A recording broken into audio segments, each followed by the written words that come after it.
Hello everyone, আসসালামু আলাইকুম। আপনারা সবাই কেমন আছেন? আমি আলহামদুলিল্লাহ ভালো আছি।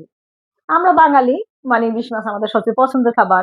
তাই ভাবলাম আমরা ইলিশ মাছটা ভেজে খাই, আবার রান্না করে খাই, পাতুরি খাই। তো আজকে আমি ভাবলাম যে ইলিশ মাছটা আমি একটু অন্যভাবে আমি রান্না করব। সেটা হচ্ছে লেবু, কাঁচামরিচ আর ধনেপাতা দিয়ে আমি ইলিশ মাছ ভাজবো।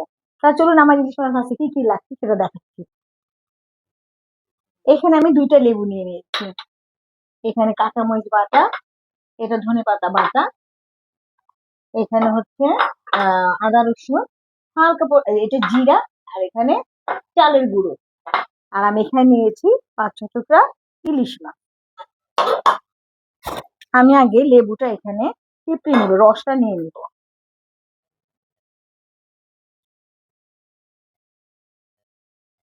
দুটা লেবু নিতে হবে, এখানে ২টা ৩টা মাছ অনুযায়ী। আমি এখানে অল্প মাছ নিয়েছি, এই জন্য আমি ২টা লেবু নিয়েছি।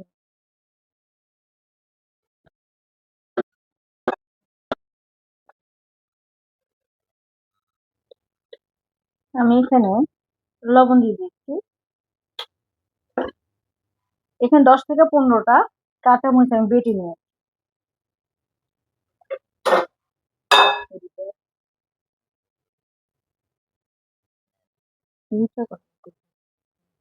এখানে মানে মোটামুটি পরিমাণ ধনেপাতা আমি বেটে নিয়েছি।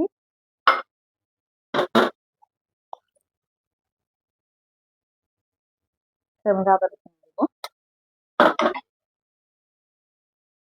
জিরা গুঁড়া আপনারা স্কিপ করতে পারেন, আমি এমনি জিরা গুঁড়া একটু দিয়ে দিলাম। ভালো করে এটাকে মেখে নিতে হবে।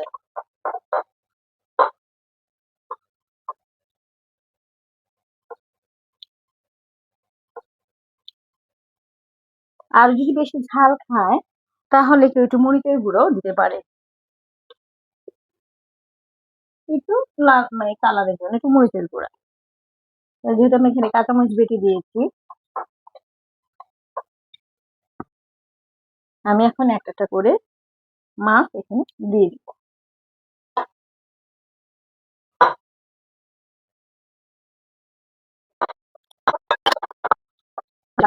ভাবের জন্য আমি এখানে চালের গুঁড়ো দিচ্ছি।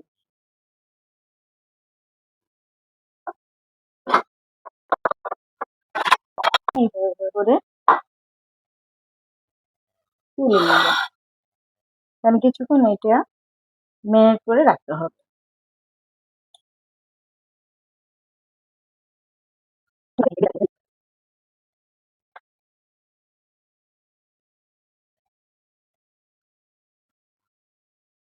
অল্প পরিমাণ ম্যারিনেট করে রাখবো। ১০ মিনিট পরে আমি এটা ভাজবো।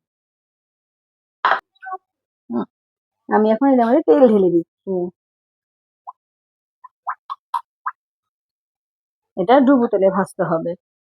আমি এখানে আমি একটা করে এটা এখানে দিয়ে দিব। তেলটা গরম হয়ে গেছে। বিসমিল্লাহ।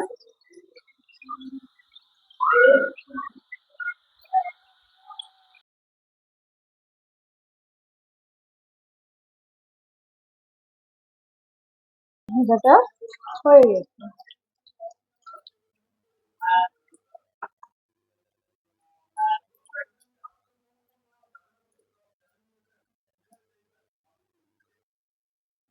আমার লেবু, কাঁচামরিচ আর ধনেপাতা দিয়ে ইলিশ মাছ ভাজাটা যদি আপনাদের ভালো লেগে থাকে তাহলে লাইক করবেন, শেয়ার করবেন।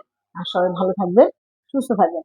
প্রচন্ড গরম, আমাদের ইলিশ মাছ ভাজতেছে। সবাই ভালো থাকবেন।